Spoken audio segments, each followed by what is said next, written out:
Sisimula na ngayong buwan ang malakihang cleanup project sa 8 kilometrong Calumpit River sa Bulacan.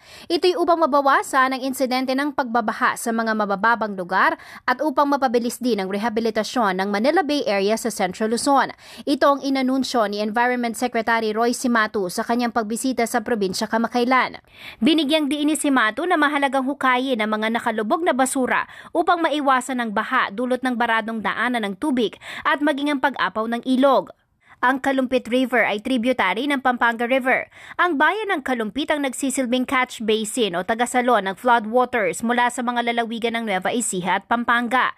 Sakop ng unang bahagi ng cleanup project ang 1.5 kilometer stretch ng Barangay Sapang Bayan, Gadbuka, Frances at Poblacion. Ayon naman kay Paquito Moreno Jr., Executive Director ng DENR Central Luzon, base sa bathymetric study ng Mines and Geosciences Bureau sa gitnang Luzon, nasa mahigit 300,000 cubic meters ng basura at silt ang nakita sa Calumpit River.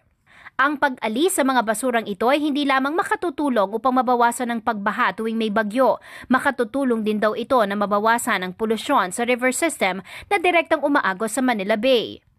Maliban sa pakikipag-ugnayan sa mga LGU, nakipag-partner din ang DENR sa isang construction company na tutulong sa aktibidad sa Calumpit-Angat River System.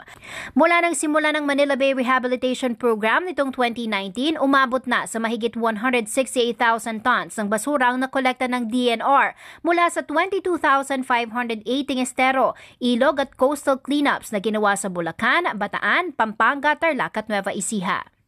Jennifer Salenga, CLTV News.